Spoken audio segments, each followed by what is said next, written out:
Hello, my name is Les Brown, Mrs. Mamie Brown's baby boy, and I want to thank you so much for joining us. You know, at this particular time, I want you to, first of all, pat yourself on the back and take the time to thank yourself for becoming involved in a process for looking at your life. If there's ever time that we need to begin to stop and think and assess ourselves, that time is now. When you begin to look at the foreclosure rate that's going on in the country, and the foreclosures and the bankruptcies, and in addition to that, the violence and people losing their jobs, and the level of uncertainty and fear that people are feeling. And I think there's a level of stress in the air unlike anything we've ever felt before. And so just to take the time to think, to pause, and particularly not only looking at what's going on, but asking yourself the question, how's this affecting me? You know, we want to all become successful, but I've found that there's some success that's toxic success. What I mean is that you don't want to end up going after goals and dreams and neglect yourself. I want you to think about your goals and dreams and things that you want to achieve, and at the top of the list, I want you to put up there your strategy for being here. I just came from the doctor. Let me share something with you. I don't care what goals and dreams that you have. You've got to have your health in order to be here. So at the top of my list, and I'm suggesting you put it at the top of your list, your strategy, your game plan for being here. What are you going to do to take better care of yourself? That's one of the first things I want to ask you about. Because when I look at my life at 64, and I used to think people in their 50s were old, but now that I'm 64, I said, look here, people in their 80s and 90s, they're old people. My goal is to be here not only just to see my grandchildren, but to see my great-grandchildren and my great-great-great-grandchildren. But in order to be here, that's not just lip service, that's a commitment with my time, with my energy, and the choices that I make. So I want you to think about your strategy for being here, and I want you to think about your goal for securing your life in your future. See, as I get older, my goal right now is to become an asset to my children rather than a liability, financially and physically. See, I don't want to be a burden to my children. I don't even know if they like me that well. See, I love my mama. My goal and dream was to take care of my mother. I did that. I bought her a home. I took care of her until she's 89. But children, they're different today. These are different type of people up in here. You don't know what this generation might do. Now, I know they say, Dad, we love you, but I really want to stay in good shape and take care of myself because I don't want to be around the house and my kids saying, look here, who's going to take care of him today? All he's doing is sitting around talking to himself, talking about, yes, I can, and yes, I will, talking out of his head. No, I don't want that kind of party for me. My goal and objective is to die young at an old age. So I have a game plan. I don't like to eat vegetables all the time, but now I feel like a silly wabbit. Why? Because I realize at this stage of my life, I've got to eat more vegetables, I've got to get more rest, I've got to drink more juices, and I've got to do all of the things that make the healthy choices that will say to my body, Les, you plan to be here, I see that you're serious, so I'm going to take care of you.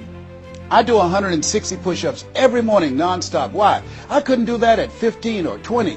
But at this stage of my life, I've got to do those kinds of things in order to challenge my body, to stretch my body, and to indicate I plan to be here. What's your plan? What's your goal? Because if you don't have a goal for being here is not a given. When I was a kid, we used to go to funerals of old people. I can't tell you how many young people whose funerals I've gone to. I can't tell you how many. And so, and there's something about between 40 and 60. I don't know what it is about that period in time. Between 40 and 60, if you're approaching 40, I can tell you, and you already know, life begins to intensify. Things happen to you, and things happen to people you care about. Between 40 and 60, if you can make it through that period, you can take a deep breath, because most people don't make 60. Most people don't. And why? And I think it's because people just take it for granted that they're going to be here. So I want to share with you some goals and strategies as you think about your goals. I want you to visualize yourself having optimal health. Having your right mind. I used to ask my Mama, every Sunday you stand up in church and other older members of the church say, I want to thank the Lord for waking me up in my right mind this morning. Why do y'all say that all the time? She said, don't worry, son. You live long enough, you'll find out. She was absolutely right. I went in the room the other day to find something. I got in there, and I couldn't remember what I was looking for. I came out, I remembered what I was looking for. I went back in, I found it. Then I couldn't remember why I was looking for it. One of my children said, Daddy, you need some ginkgo biloba. I said, what's that? She said, something for your memory. I went down to the health food store. I was walking around. The lady said, may I help you, sir? I said, I forgot why I'm here. She said, you need something for your memory. I said, I know. So they took me over to a little section, and I bought the stuff, and then I took it home. Now, I can't remember where I put it. So when I got up this morning, I said, I want to thank the Lord for waking me up in my right mind this morning. See, if you woke up in your right mind this morning, that's a good thing. I called a friend of mine the other day, Miss Williams, said, Miss Williams, how you doing? She said, baby, I'm doing good. She said, I went to the bathroom by myself, not all myself. I said, too much information, too much information. Let me tell you something. But that's a good thing. I know about that. I've been in the hospital. I know what it is not to be able to move. I know what it is to have back challenges. I know what it is to be in pain. So this thing called life, you've got your health. Let me share something with you. That's a good thing. A friend of mine, Bishop T.D. Jakes, said, if you got a problem man or money can solve, you ain't got no problem. I can agree with that. And I learned some things going through that experience. And really, I should say, growing through that experience. My goal at that time was to be here. And trust me, it's better be seen than to be viewed. Are you feeling it, brother? Up in here, up in here. So I want you to think about your goals and dreams. And here's what I want you to do right now. I want you to say to yourself, it's possible. It's possible. And I want you to follow along with this process. As you think about your goals and dreams, I want you to write this down. I'm going to give you some strategies to maintaining this possibility mindset. I want you to write down mindset maintenance. Mindset maintenance. Let me share something with you. The easiest thing that I do every year is to live my dream. That is, helping people to realize their potential, to step into their greatness, challenging themselves, reinventing themselves, to start their own businesses. I've helped over 400 people earn millions of dollars. The easiest thing I do every year is what I do on a day-to-day basis, going into prisons and juvenile detention centers, teaching young people mindset development, how to become effective communicators, how to dress like a prospect rather than a suspect. Those are the easy things that I do. Let me share with you the most difficult thing that I've ever done in my life. And that was to believe that I could do it. That's the most difficult thing that I've ever done in my entire life. To believe that I, Les Brown, who was born in an abandoned building on a floor in a poor section of Miami, Florida, with a twin brother. We were adopted. We were 6 weeks of age by Mrs. Mamie Brown, and I called myself Mrs. Mamie Brown's baby boy. All that I am and all that I ever hope to be, I owe to my mother. Saw a sign once that said, God took me out of my biological mother's womb and placed me in the heart of my adopted mother. To believe that I, Les Brown, who was labeled educable mental retarded, put back from the 5th grade to the 4th grade, failed again when I was in the 8th grade, to believe that I had the ability to live the life that I'm now living. No one could have told anybody who knew me, including myself, looking in on us when Mrs. Mamie Brown was raising us in a poor section of Miami, Florida called Liberty City in Overtown, that I would be who I am right now. I didn't even know that. And I want you to think about your goals and dreams, and I want you to expand them. Why? Because it has been said that most people fail in life not because they aim too high and miss. No, most people fail in life because they're just like I was for 14 years. They aim too low and hit, and many never aim at all. Not at all. They just go through life surviving. Someone said that many people die at age 25 and don't get buried until they're 65. I was talking to a friend of mine named Rosia, and I said, Rosia, how you doing? And she said, let me tell you something. Life is a mess. I said, girl, what are you talking about? She said, my life is a mess. She said, you know what? She said, I just was sitting up here thinking, I haven't lived. I haven't lived. She said, I've been working hard all my life, paying bills and taking care of my children, and my children are gone, and I've just been thinking, I haven't done anything. She said, when I die, I don't want when people view my body, I don't want them to say, oh, she had a funny expression on her face. I said, what do you mean by that? I don't want to have an expression that I'm mad. Because if I died right now, I would be mad.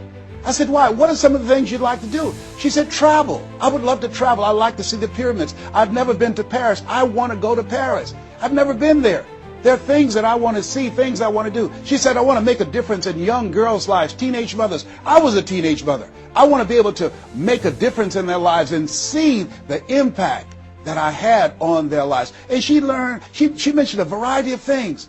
And I remember a story about a lady who went to the doctor, and she was diagnosed with terminal cancer. And she came home, and she was sitting at a table, and she was drinking some coffee, and all of a sudden, she just looked up and she said, "I refuse to die an unlived life. I refuse to die an unlived life." And she decided that she was going to live. That up to that point, her life was for her family, for her children, for her husband, but she had left herself out of the equation. Have you ever done that? I remember at a period of my life, I was going to work, and I was working on a job that I hated. And at the same time, I was praying that I wouldn't get fired. I was praying that I wasn't laid off. I was miserable. Nobody was holding a gun to my head, but I showed up every day, and I used a flimsy excuse. Well, I got to pay the bills. I've got a car payment I have to pay. I have a family. I have children. I have a car note, and I have a mortgage note I have to pay. I've got to survive. I was showing up for a paycheck. Ladies and gentlemen, that's not living. And a friend of mine said, "You know when people change?" And I said, "No." He said, "When they get to the point when they say, 'I've had it. I've had it.'" I think the only reason that you're listening to me right now, the only reason that you're watching this webinar, that there's somewhere in your heart of hearts that you've said, as you looked at your life, you said, "I've had it." And not only have you said, "I've had it," but you said also in your heart of hearts, "I can do better than this." And let me share something with you. You can. Because if anybody told me, and I'm going to share some things with you that I've done, not for the purpose to impress you, but to impress upon you what the possibilities are when you work on your mind and have mindset development. Because I've found that how people live their lives is a result of their state of mind. It has been said, you don't get in life what you want, you get in life what you are. So part of the process, number one, is expose yourself to positive messages. See what I'm doing right now, I'm distracting the story that's going on in your head right now. How you live your life, how I live my life, how all of us live our lives is a result of the story we believe about ourselves. And most of us are born into stories. I was born into a story where we were poor, but we didn't know it. I didn't know we were poor until I got on a bus with my mother going to do domestic work on Miami Beach. And when we crossed the Venetian Causeway and I saw those big, beautiful hotels, and I was in the homes with my mother making up beds and cleaning, and we ate the food left over from the families that she cooked for. And we wore the hand-me-down clothes of the children that she kept. And I kept saying, "Mama, what is it, boy?" As we got ready to pack up to go back home and to Overtown and Liberty City and all the poverty and filth and the violence there, I was saying, "Why can't we stay here? Why can't we stay here?" She said, "Leslie, we can't." "Why?" "Because we can." "Why, Mama? Why can't we?" She said, "It's just the way it is. Now shut up." And I kept saying to myself, why is that the way that it is? And I guess I was okay for Wesley and Margaret Ann and Leonard and Angelo and Sharon and Linda, but it wasn't okay for me. I was curious. I wanted to live like Mr. Sidursky lived. I wanted the big car that he had. I wanted that big home that he had. We lived in a 2-bedroom apartment. It was 7 of us, plus Mama. He had a big mansion, just 3 of them, 10,000 square feet. I said, "Mama, what is it, Leslie? One day, I want to buy you something just like this." My brothers and sisters, when we were on the bus going back, they were just engaged in playful things. I was thinking and dreaming. Mama didn't understand why I was thinking like that, because I'd been exposed to positive messages. I had to take care of Mr. Sidursky. I had to shine his shoes and clean his office. And every day when he was listening to motivational messages, I was hearing those things too. Earl Nightingale, we become what we think about. All of us are self-made, but only the successful will admit it.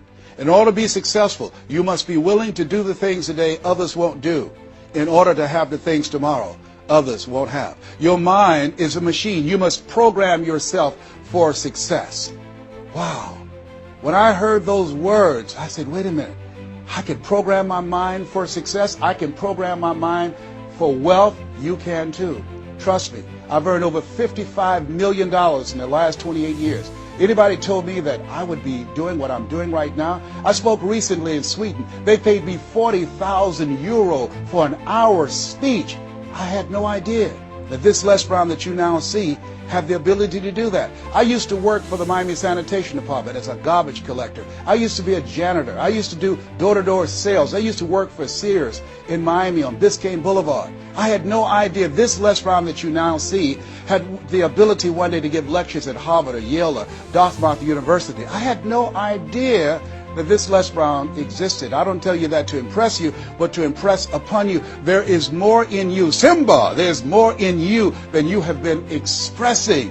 All of us have seen Lion King, some great symbols in there. And I say to you, there's more in you right now than's represented in your bank account. There's more in you right now that's being reflected by your life right now. Your life is not a true reflection of your potential. You have greatness within you. You have the ability to do more than you can ever begin to imagine. There's a reason that my favorite book says, as a man thinketh, so is he. And as he continues to think, so he remains. In order for us to begin to break into that level of greatness that we have within ourselves, you have to make a conscious choice every day to expose your mind to positive messages. So I put myself on a regimen. I do this every day, and I suggest that you do it. Write this down. Number one, listen to motivational messages every day. If you have Choosing Your Future, a set of tapes or CDs that we produce, or Creating Your Greatest Life, I guarantee you, if you do what I'm sharing with you right now, for 6 straight months, every day your life will never be the same again. I guarantee it 100%. You listen every day for 1 hour to Creating Your Greatest Life, any of those messages, because faith comes by hearing and hearing and hearing. What it will begin to do is interrupt the story in your mind. It will override the story that you believe about yourself. It will distract all the negative thoughts that you have that's holding you back, that held me back for 14 years. When I used to go see the #1 motivational speaker on the planet, Zig Ziglar and Tony Robbins, and my heart said, I can do that. I love to help people. I'm just like my mother. And then my mind would ask how. And I went from my heart to my mind. And my mind would say, Les Brown, you don't have a college education.